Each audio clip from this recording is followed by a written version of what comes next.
60 seconds to comply. I think you'd better do what he says, Mr. Kenny. You have 60 seconds to comply. This is minute 27. Part man? Part machine. All pod. This minute begins with Don Johnson saying, "Do whatever you want," and ends with saying, "This is for you." And we are joined for the last time, at least for now, by Rick Ingham of the Mad Max podcasts and also the Waterworld podcast. My condolences for having to look at Waterworlds on the regular.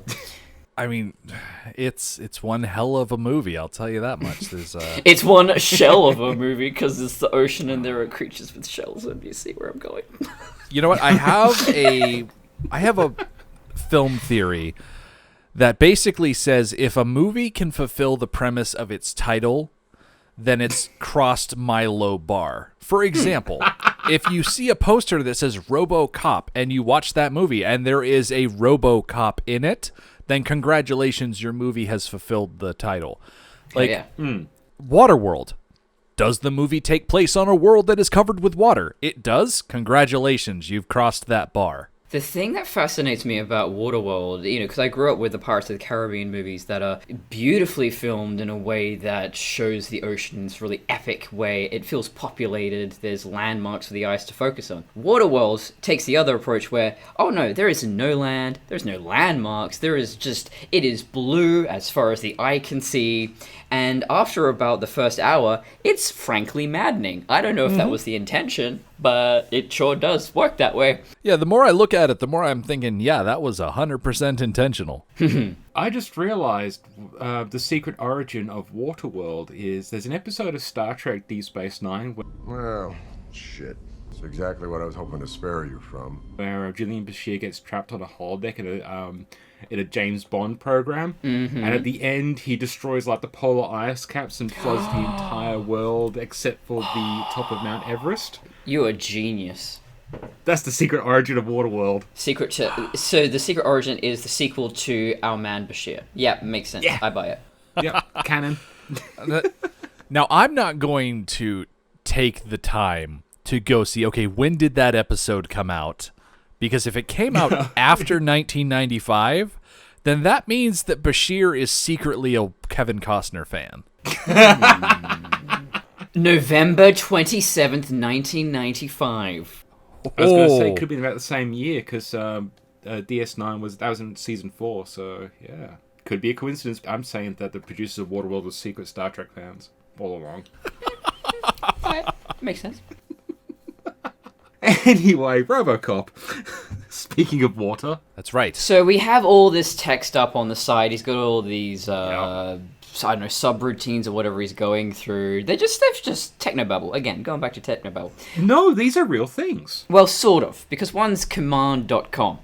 And Command.com is a real thing. It is a real thing, and I looked it up, and it leads you to the 3M company, that does all the tape and the adhesive. Command, yeah, a lot of this is real things. I think the only real fake one is RoboUtils. Yeah. But the rest is referring to things that kind of exist. Okay, maybe... Well, there's an EXE program, yeah. Yeah, I've got them all. I've got in front of me, and yeah, RAM check is a thing. Config.sys is a real thing from PC. A ROM IO is a thing. A controller is just a controller. ComSpec Parameters. Memory.dat is a real thing. System, but so yeah, the only real command that's technically you wouldn't see in a computer would be OK. But I think that's just a command prompt. I just watching this minute again. I feel like I should write some fan fiction about Dr. Tyler and Robocop. Just saying. Yeah, maybe Dr. Tyler secretly became Dr. Tannenbaum. It's all connected. That's a reference to the Christmas special of the animated series. For those who haven't actually listened to that episode, probably do listen to that episode because it's just delightful. That cartoon is just so stupid. It's so fun, and Robocop has so many titty powers that it's ridiculous. Mega titty power. That's the title of the episode. Let me just write that down. Yep. Mega titty powers. With double D, of course. You have to spell titty with 2 double Ds because you see where I'm going with this. Titty, double D powers. Yes. Anyone else think that Morton's a little bit too thirsty for Robocop in this minute? Oh, I mean, this is his dream, his pet project. It's to me, it's a man with his car more than anything. It's I've customized this thing and I've worked on it, and it's just you're gonna be one bad motherfucker. Yeah, I love that. Shut your mouth. But I'm talking about Robocop. Yeah, like Bob Morton. That we can dig it. Has got these stars in his eyes that this Robocop project is going to be the ultimate in urban pacification and is going to make the Ed 209 look ridiculous, which, spoiler alert, that's exactly what happens over the course of this movie. But he has got such a boner for putting Dick Jones down. You got a boner for Dick. Yeah, got a boner for Dick. Yeah, the thing is, though, and I love this in a lot of genre films, is that they have this technology that can fundamentally revolutionize every aspect of the world as they know it. And what do they do with it? Make a robot cop. Yeah. Well, how many times do you shake someone by the hand and say, "Come here often"? Well, I mean, nowadays with the pandemic, not that often. But in the before times, Yeah, you just bump elbows and say, "Come here often." yeah, you see someone in a public setting and you want to go up and introduce yourself, say hello, come here often, how you doing? Go to shake their hand, and then they turn out to be a robot, and they have the possibility of crushing every bone in your hand. But the good thing is, with proper cleaning, it won't be a spreader event. Speaking of this robot, I think this is the confirmation that Murphy is not in any kind of body right now. He's in some kind of Futurama type Brain in a jar. life support, brain in a jar kind of thing. That's, to me, the most horrifying thing. It's the kind of locked-in syndrome. That's the scariest thing ever. It's like that diving bell in the butterfly situation, which I've meant to read for a long time, and I haven't read it yet because I can't bring myself to. It's just too awful. I mean, it's not as terrifying as the Johnny Get Your Gun situation where you're deaf, blind, and only able to communicate by tilting your head slightly, but it's not that far off. Yeah, there was a more recent. There was a Radiolab episode. Not to go on a tangent, but there was a Radiolab episode of this girl who got into this horrific car accident, and she, for a time, so she permanently lost her sight, but initially was deaf as well. And she imagined, she didn't really know if she was awake or asleep. She didn't know where she was, what had happened, and she imagined she was stuck in a brick wall. Like she could kind of feel her face. But that was it. And she felt like she was just, staring out of a brick wall and had no body. But no one could communicate with her, and she was thrashing around. She would have, these panic attacks, as you would. And eventually her boyfriend figured out that he could write a letter on her wrist, and she could feel that. So one by, he communicated letter by letter, and that's how they were able to get through to her during the initial phase of recovery. Yeah, that stuff just gives me the fucking... Just, kill me. Couldn't do it. Couldn't do it. I'm trying to think of the words, but the Ghiblies, to use the heebie-jeebies. Strong bad reference. A Ghibli. Especially the realization that it could, in theory, happen to you at any time. Oh, yeah. Yes. Oh, my God. You could step out your front door to get the mail, and, I don't know, a piece of engine could fall off a plane and crash through your body. So I'm having flashbacks to a TV series, Dead Like Me. I think that's like one of the things that happens to one of the Reapers in there. Just like they're walking across the street one day, and then just the comedic kind of piano hit them from a thing like randomly just happens. But I think it's something like weird, like an engine or something like that. I think if I can take any comfort from Live Leak and also the YouTube channel Chubby Emu, which talks about these very strange medical conditions, most of the time these horrific accidents and diseases and stuff happen because someone was being a fucking idiot. So, just don't be an idiot. Shake hands with danger. Seeing someone bring out a robotic arm and then comment about, oh, it's so strong, it could crush every bone in your hand, it kind of gives me flashbacks. I recently binge-watched Archer on Hulu. Yeah. And there's that one character, Cheryl, who is obsessed with this one robotic arm that the resident scientist makes for her because it is very strong. It has a very large grip strength. And she loves that robot. Yeah. The choking. Yeah, and I have been told I look like her quite often, so I don't know how to feel about that. I guess depends on how you feel about that character. She's great, but it's kind of weird that it's just so horny.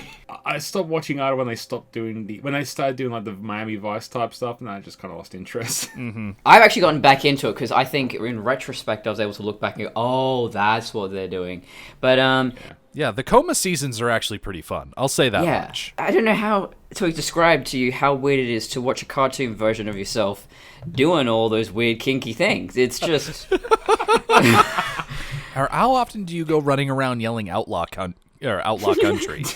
I don't know, my own brain was just thinking, the only way I could see myself doing that is if I animated myself doing that, because I don't think I'm going to ever see that. There's no characters look like me. I have to dress up like characters like Thor. maybe a bit of Krieger in the face. I could see it. Yeah. There are some extremely impressive Krieger cosplayers in Perth alone, and I can't reach that level in Kriegerness. They even have the cutout of the holographic girlfriend Waifu, yeah.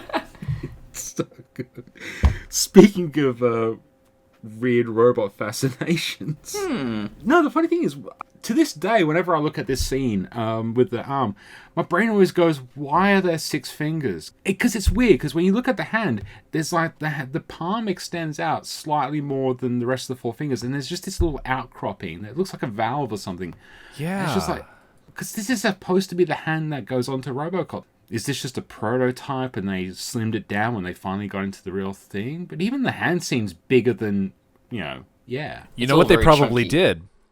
They probably built a hand that had 2 thumb actuators, and they just said, okay, if we don't want the thumb on the one side of the hand, we'll take the actuator off in the final edit, because this is just a prototype. They're still working through it. So whether it's going to be right arm or left arm, we'll have the weird thumb nubbin there. True. So this is one of the scenes they improv'd as well. Hence the come here often. Yeah. There's a whole bunch of overlapping dialogue in the original script, which is marketing people, the legal team, technicians, and it's just a cacophony of just weird shit in the script. In the novelization, it's roughly the same. It's just a lot of things. So they don't really actually have this, this Morton scene. Although the party scene was improv'd, but Ed Newmeyer actually liked it so much that he, because they were finding props around so they could do just different stuff to record, and they had this idea for a party, and he loved it so much he quickly found an electronic typewriter to write the scene into the movie so they could get it properly approved.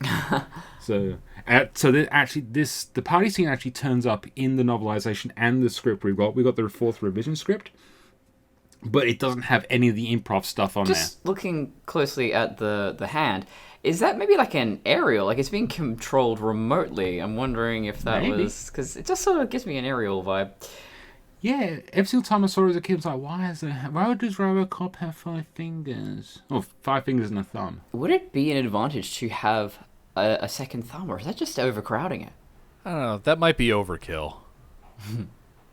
Does Robocop need all the extra fingers? I mean, it's essentially basically a robot with a gun. I mean, it's probably a compatibility issue. You want the brain in your robot to have some, compatibility between what it's used to and what it is in now. Like if Murphy's brain woke up and he only had like 3 fingers, like that would probably throw him off a little bit and mess with the compatibility issues of the brain and the robot. Yeah, maybe. It reminds me of that scene in the Ghost in the Shell movie where there's someone typing and they split their hands apart and there's more little tiny fingers. That's so weird looking. It was weird in the cartoon, and it was even weirder when they made that awful live action version. That movie, the live action one, just watch it with, I don't know, whatever soundtrack you like. Just turn the sound off. Watch it. It's like a great music video. It looks really good. But yeah, it's not worth watching. Nope. I'm just trying to think of what would be a fun soundtrack to put to a movie like that, Do you want to go for, orchestral and dreamscapey or death metal. I would actually go synthwave. Get some Carpenter Yeah. Brute up in there. Yeah. We also get a little moment with Dr. Tyler. Clearly does not like Bob Morton at all, and so when his hand's being crushed, it's like, oh, what a shame. Yeah. She's probably thinking, just let it crush at least a little bit, just to Keep going. put the Keep boss going. through a little bit of pain. Come on, we all would. She gives me bloody Jadzia Dax vibes. I think that's what it is. I think it's the ponytail and the hair. And the blue eyes and I have a type. There's Dax and there's also every woman in Twin Peaks. Just the dark hair, the light eyes. Yep, that's my type, apparently. So when we get to the next minute and she's let her hair down, literally and figuratively speaking, does that still apply? Yes. Yes. Okay. We'll get to that. All right, so I have a question about this party. Yes. I always assumed that this was a New Year's Eve party, Yeah, I think it is, isn't it? but is it all They say Happy New Year. like okay? So it is a New Year's Eve party because I forgot for a moment, like, could it be a birthday? But like I distinctly remembered them saying Happy New Year, and it Yeah, they do, wasn't yeah. in this minute. No, it's the next minute. They're going, hello and all that. When they realize that Robocop's awake, that's when they were, oh wow, he's awake, hello. And Tyler, in the next minute, kisses him and says Happy New Year, then falls on her ass. And that was improv. So yeah, I got it on the script right here. It does say Happy New Year. But again, this is one of those things where it's like 2 lines in a script, where but a minute in real life. Interesting you're talking about Tyler and that. Ed actually talks about in the commentary that Norton was originally conceived by the writers to be more of a bad guy.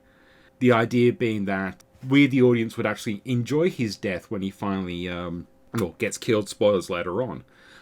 Fortunately, the rest of the commentary doesn't discuss this because it's cut off.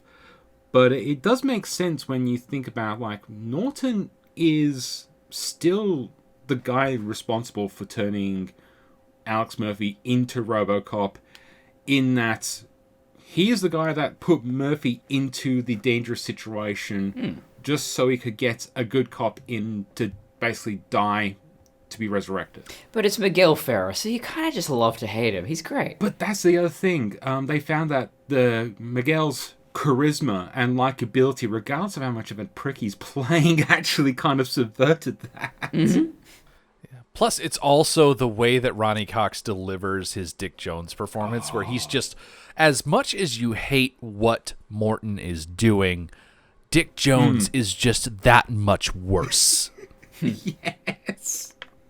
It's like Qui-Gon Jinn says in The Phantom Menace, there's always a bigger fish, and in this instance, there's always a larger asshole. There's always a bigger cunt. You can say that because you're use Australian. Yes, exactly. I couldn't get away with that. No, and we can't get away with it as a YouTube title, but whatever. I don't know. I might edit that out, but it'd be fun to leave it in just to see how people might go, "Oh my god, I can't believe you said that." That is the word of my people. This is my culture, sir. I was about to say, yeah. If I had said it, you'd have been like, "No, you can't say that. That's our word." Kill Right, Bill yeah, I alarm can't sounds argue going with off.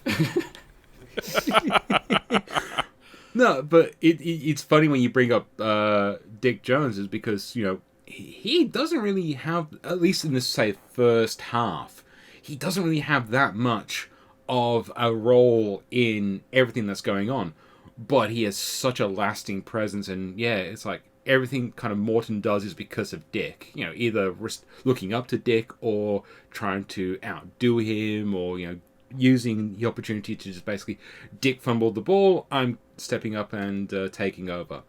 And yeah, I don't think you would have gotten that if you hadn't got someone like Ronnie Cox, just big dicking energy in the entire thing. And we've said that word so many times now, I think it's lost all meaning. Yeah, the scene that is coming later in this movie with Dick and Morton in the bathroom is such an amazing performance. Yes. Courtney, I finally watched Robocop. Yeah. And I'm remembering this scene in that Robocop. Yeah, shit, The what bathroom happened? scene. The bathroom scene where, Yeah. Dick is literally peeing into Morton's face. That's right. I forgot. I need to watch it again. Dying. When I was formulating my plan for putting together my own version of RoboCop Minute, I was kind of thinking of doing a similar, like, you guys do gaslighting of RoboCop where you look at the 2014 remake. I was going to do, hey, let's see what they're doing in the Our RoboCop remake, just because there are so many ridiculous things that these creators have done. But it's so hard to properly analyze comedy. Yeah. And our RoboCop remake is pretty funny, and I didn't want to basically cheapen it by overanalyzing the jokes. I can't wait for the dick shooting scene. Okay, I'll be brutally honest. I have no issue analyzing comedy. That's kind of what I'm doing on my other podcast. Yeah, you could do it. You figured out how to do it. I don't know how to do it. Yeah, neither do I. I would say my problem with our RoboCop as a whole is that I think some of it's fucking tacular. I think it's just damn funny, really inventive, really smart.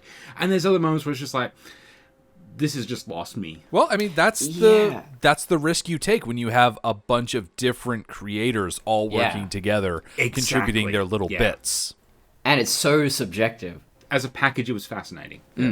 Like, some of the scenes are like, hey, let's do a classical dance version of the shooting scene, and some of them are like, hey, let's throw the locker room scene into a North Korean recreation style, CGI cartoon maker. Yeah, well, it just all of a sudden it's like, backwater place, and you just think, I know what the scene is, and all of a sudden, like, the visuals and the mental thing just completely disrupt, and you're just like, oh my god, this is brilliant. I think the only things I came out really going, I wish they'd done a little bit better, was the media break stuff. That was often just there going, yeah, this is just not working. You didn't like the spaghetti shtick? That wore on me. That was one of those things where it's just like, it was funny initially, and then as it dragged on, I was just like, I'm kind of over it. You're like, you can only take so much of people shoveling pasta into their faces. Yeah. I think that was just like... I think the cracked stuff is good. I bet the New Jersey market ate that up, though. Yeah, probably. My favorite camera over the entire thing. Fuck it, we're talking about our RoboCop for the rest of the hour.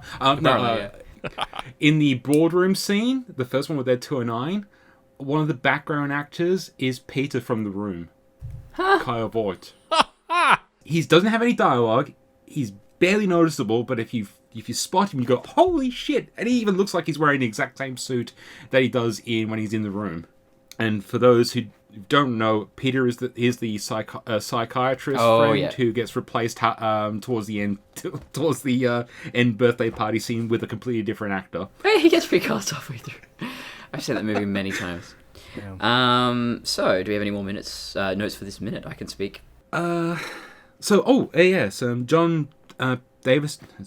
Hang on, get my name right. I haven't talked about John Davison in a while, so I forgot his last name. In the commentary, John Davison actually says that the RoboVision was actually shot originally in 35mm like the rest of the movie, and then they post-processed it by adding all the grid line elements in varying different lengths on top of it. So there is footage of this, clear as day, but just adding that little extra detail, that little distortion, it just adds so much to the feel like this isn't our normal reality anymore. And God damn it, I love it.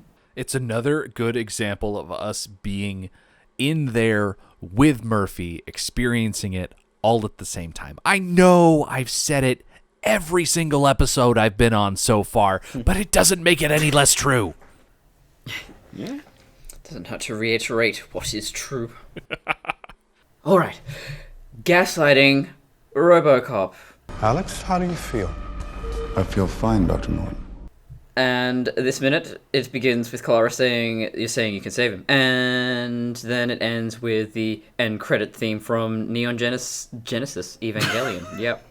Gotta say that from the top, because that's gonna be a bitch to edit. Well, it is the original Frank Sinatra recording, yes. Which actually would have cost him a lot of money.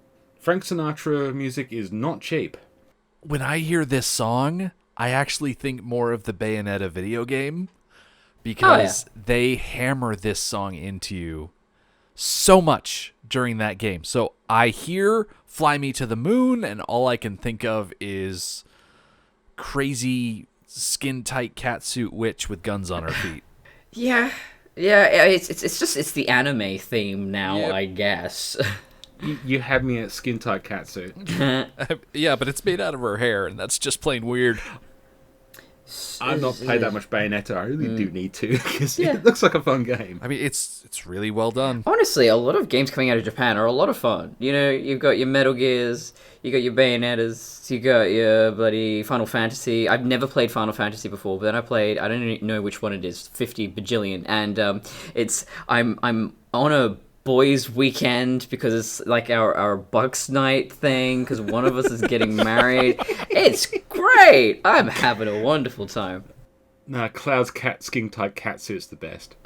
But yeah, this minute I think solidifies more than any other that it is too late for this film to recover and make us give a shit about these characters because we should have had some kind of emotional investment in those first few minutes. And then when this happens and we're seeing, him dancing with Clara, we should go, oh, this is kind of cute and we're feeling something. But no, it's just like, these are actors. I am very aware that this is just a bunch of actors standing around saying some lines that someone else wrote for them. It's such a badly handled left turn moment as well because you're like, yeah, we know we're going to see the Robocop. Oh, but he's well again. And it's like, oh, okay, maybe this is a dream sequence like in the original one. This is a flashback. This is anything. This could be good. And then all of a sudden it's like the next minute is, oh no, it's just he's literally now Robocop in full length. He's being built. We don't see any of the process. And oh god, sorry. My note for this particular section is many months later. Because it says 3 months later, so it makes you think, oh, well, they rebuilt him, right? And he just looks like a normal man. Fooled you. Okay, No. so in isolation, watching these 3 minutes, and the way that this minute specifically ends, you would believe that if you only watch these minutes, that the Robocop movie does not actually feature a robot cop. Like, you get to see Clara in this really emotional scene, like, tell me you can save him, what kind of life is he going to have? And then they fast forward 3 months later, and hey, you know what? He's fine. They're having a barbecue in the backseat. Like, damn, this robot technology is great. He doesn't even look like a Robocop. Maybe that's going to be some weird armor he's got. And he's hanging out with the chief, and Lewis is there, and they're just drinking beers and throwing out. I'm like, damn, this looks pretty great. Yeah. I'm going to do an edit now where it's just literally Murphy coming out to the car, blowing up, the last minute scene with the OCP going, we can rebuild him, and the last end of this minute is literally the end of this actual scene. The next minute actually cuts cleanly into the laboratory with Robocop. But instead of it cutting to the laboratory with Robocop and cutting to credits. Yeah, you can end the movie after minute 27 and just have it be a short. You don't need however long afterward this movie goes. Like, let's see, how long is it? It is 1 hour 57 minutes. You can cut out over an hour of this movie because it is not necessary. You just need to believe, you know what? After the 27-minute mark, they restored him completely. He gets to have a cool barbecue, hang out with his friends, and that's it. You could be satisfied with that. I want that edit of the movie. I am literally opening up Premiere Pro right now, and I'm doing it as we speak. All right. I do want to call out the actress who plays Chief Karen Dean, who you see in this scene. She is played by Marianne Jean-Baptiste. She recently appeared in a little movie called Fat Man, where she plays a character named Ruth, and she is Mel Gibson's wife, because Mel Gibson is essentially playing Santa Claus, and so she plays Mrs. Claus, and that movie is spectacular. I wondered about it. I don't know why it just came up in my searches across IMDb. I just went, that looks insane. So Julia, my co-host from the Mad Max Minute, and we watch movies from our hiatus list as part of a monthly thing on our Patreon feed, patreon.com/madmaxmin.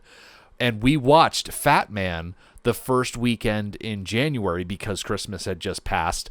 And let me summarize it by saying that Mel Gibson is Santa Claus, and a spoiled rich kid hires Walton Goggins, who is an assassin, to travel to the North Pole and assassinate Santa Claus.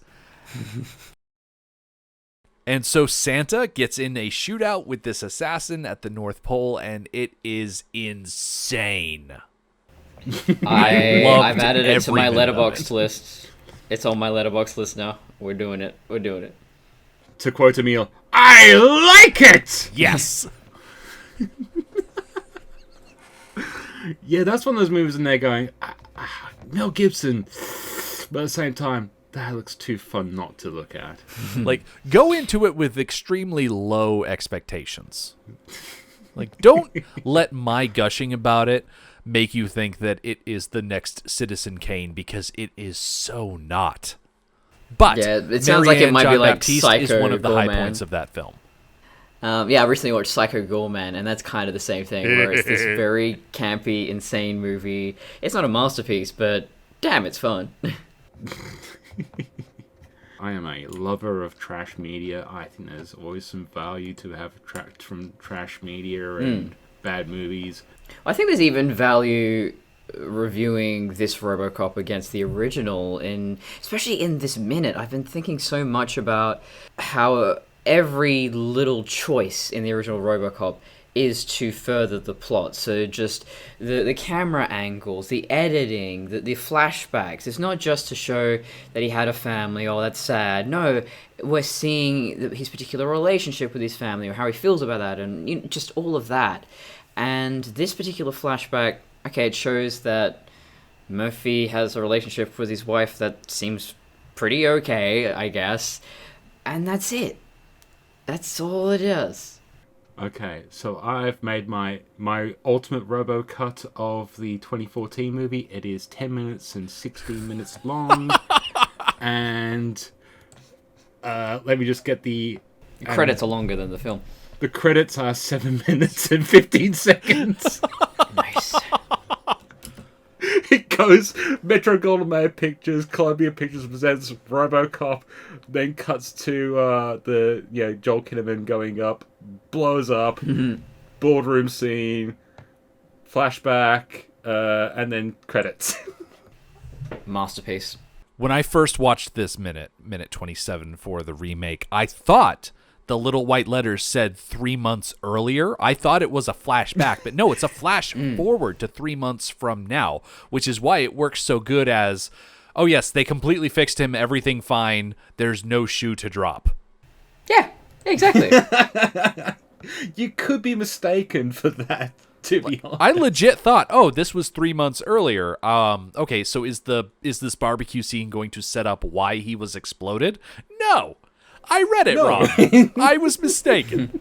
Or maybe, in a later scene, he pulls off the silicon skin, and then underneath is just all the mechanical stuff. Oh, but how weird would it have been if, like, Robocop goes to Clara and he's like, hey, let's dance in the backyard, and he does the spin that he does in this minute, and that's how she knows that he's actually in there somewhere.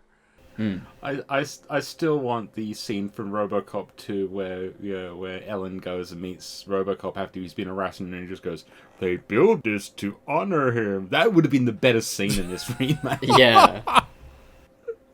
I know I've brought that twice up, but yeah. Thought you were going to say that you wanted to see that one part of Robocop 2 where the Robocop prototype pulls his own head off. Because that would have been a real baller move on their part. Like Joel Kinnaman, they put him in the Robocop thing, and then he starts screaming and rips his own head off. Maybe that's why he's got the retractable helmet, so that every single previous version is just like, get this shit off me! Oh, Jesus. That removable helmet kind of undercuts a lot of the Yeah, because the visor being permanently drilled onto his head, that changes things quite a bit. Yeah, it's almost like it's symbolism. Like, RoboCop needs to earn the ability to take off his helmet. It cannot just be given to him from the onset. That's not how this works. Oh yeah, and then the whole thing of like he has emotions, but then he doesn't have emotions, then he has emotions again. Just I need Harrison Ford to show up and be like, "That's not how RoboCop works." Oh god, Harrison Ford as RoboCop. Oh my god. Harrison Ford as RoboCop would not work because Harrison Ford already doesn't want to be there. So putting him in a RoboCop suit, he'd be like, "Screw this, I'm leaving." Oh yeah, he's just like, "Get this shit off of me." Grumpiest RoboCop ever. So good. Pretty sure he showed up in those last few Star Wars movies just wearing whatever he was wearing on the day. It's fucking fine, I'll just wear this. No, it's fine. He definitely did that in Blade Runner 2049. I can't wait to get to that. Just but I think he was wearing a grey t-shirt. And he was like, "Fuck you, I'm gonna wear the grey t-shirt." That's not a set, that's his house. And so when he's like, "What the hell are you doing here?" he's asking that legitimately. Like, what are all these cameras and lights doing in my house? I gotta have you on for those minutes for minute 2049. Oh man, 2049 has me, like, seeing what Denis Villeneuve did for Blade Runner 2049 has me really excited for Dune. And I don't think anybody has any right to be truly excited for Dune because of what happened back in the 80s. But I'm just so excited for it. Oh, I'll follow that man into hell. So yeah. I do need to go and start watching more of his stuff because I just need to get around to doing that kind of stuff. I like that weird one with the big spider and it's Jake Gyllenhaal versus Jake Gyllenhaal. It's great. Which one's that one? I don't know what it's called. My brother and I just flicked over to it one night. We couldn't stop watching. Because I'm arachnophobic, but then you went, it's Jake Gyllenhaal versus Jake Gyllenhaal, and they're going, that sounds like it'd be fun. Oh, it was great. It was weird, lovely. He's a bloody good actor, he is. Alright, I guess we've talked about all the RoboCop that we can talk about for now. So yeah, and I kind of zoned out a little bit there, but that's because I was making the ultimate edit of RoboCop 2014. Yes. Oh, by the way, it's called Enemy, the movie from 2013. So yeah.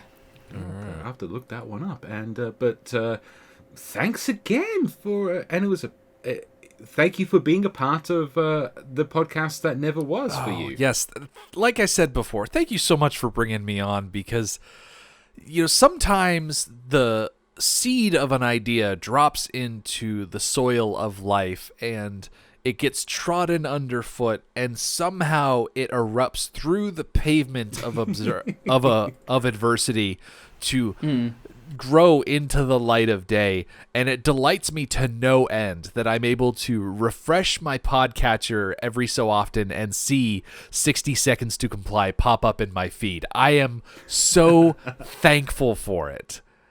Not just that you brought me on, but that it exists in the first place, and it delights me to no end. You are most welcome. What was the name of your RoboCop podcast? Did it have a name? I think it was just RoboCop Minute.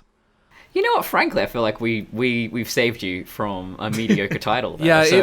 it's not great. It's descriptive. Yeah. I think it was one of those things we probably could all agree on this. The fact that nobody had done RoboCop, you just want to go. It's one of those movies you think, what? No, this should exist. Yes, yeah, I think that's why we were sitting around. We were reviewing Prometheus, and we're like, what would we do together if we did a movies by minute? And when RoboCop, definitely. We talk about RoboCop a lot, and then we went, someone's definitely done RoboCop. Are you kidding me? We looked it up. Yeah. It did not exist. For me, it was also the moment when I just went, I've got the perfect title, 60 Seconds to Comply. Yeah, it's just... I think we kind of decided we had to do it because we had the title more than anything. Yes. Sometimes there's just a good title and you've got to seize on it. One of the standout movie by minute podcasts, The Fifth Element, came about specifically because of the title that they were able to use. Well, I think that's basically how RoboCop came into existence, where they went, it's a robot cop, his name's RoboCop, and then just like, it slaps. It's like, what if cop, but also robot? Well, what would we even call that? It's a stupid title, and yet the subject matter is so full of depth and seriousness and humor and just bloody gore, and it's a wonderful mismatch. I feel like that's what our podcast is as well, especially in these last 3 minutes. We have I've been talking about like all this profound stuff about, you know, how we relate to the mechanical and the biological and all of that shit. Also, plenty of just immature humor. Yeah. All the way down. Like And choking that's robots basically- and stuff like that. Yeah. I mean, Mega titties. we could have gone into how, you know, when they notice that Robocop is observing their party, that they could have done something even more rude. But technically, that is more minute 28. So I look forward to seeing, or I look forward to hearing all of the different things that Tyler could have done other than just kissing Robocop. Gonna put that in my fan fiction. Considering how we end this podcast, well, he's probably still in pieces at this point, so it probably wouldn't be below. Pans down, there's just nothing below. Yeah. Wow. Oh, Murphy. So, where can we find you, Rick? All right, if people are not tired of listening to me, then they can go to madmaxminute.com, which I would argue is a better time because you don't only have to listen to me, you also get to hear my co-host Julia, who is there with me, and we talk about the Mad Max movies 1 minute at a time, and there is so much good stuff in there because even for the more mediocre moments, or even for the more mediocre moments of the Mad Max movies, we're able to wring out so much good stuff because there are so many nuggets of gold in those movies, and we love talking about them, and we've been told that we have great chemistry. Like Julie and I, we are one of those married couple podcast hosts, so we better have good chemistry. But we love talking about the Mad Max movies. We have all 4 of them analyzed 1 minute at a time. We're currently going through Waterworld, which is its whole other thing, let me tell you. But we have a good time, and we would love everybody to join us at madmaxminute.com. Yeah, genuinely, the Mad Max podcasts are great, and definitely. it's so well researched, and I think what makes it different is because Mad Max, culturally, you know, you have this history of Ozploitation films, and it's a whole foreign thing to most listeners, so being able to bring that aspect of where this movie came from in that cultural context, it's very well done. Yeah.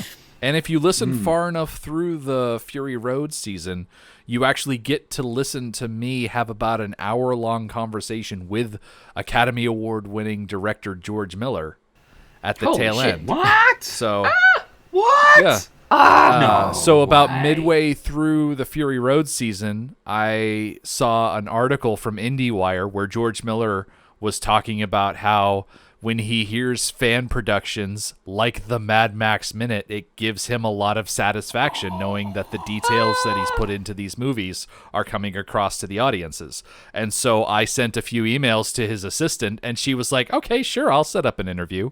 So, Holy shit. that's pretty fun. I need to get bloody Ridley Scott on my podcast. Where are you, Screw Ridley? Ridley Scott, Verhoeven. Yeah, also that. I mean, I've been doing Prometheus and Alien Covenant for 3 years, so I feel like, you know, Ridley owes me his time, if anything. I demand my vengeance. Yes. Speaking of Prometheus and Covenant by minute, Yeah, so if you want to hear me analyze those films in excruciating detail, you can head on over to traviandesigns.com or just wherever, you know, good or just okay podcasts are found. just find a minute-by-minute podcast and Courtney will be on there. Probably. Throw a stone. I've been on them at least once. And my YouTube channel, Courtney Coulson, talk about being a female to male to female detransitioner. And that's everything. And I guess you can follow me on Fandom Crossing. I do Kunk Power into the minute, and maybe I could actually get Steve Odekirk onto that one. You know? I think he's he's an easy get. Yeah, he'd be an easy get. He does have a Twitter account, and I just feel a bit too like, hi, I've got like 5 followers. Can you get in? But more importantly, check us out on YouTube, Simplecast, Spotify, Apple, Google's, all those different type of things. Like, share, subscribe, rate and review, all that other lovely algorithmic stuff. And until next time, It's Robocock. Nerf.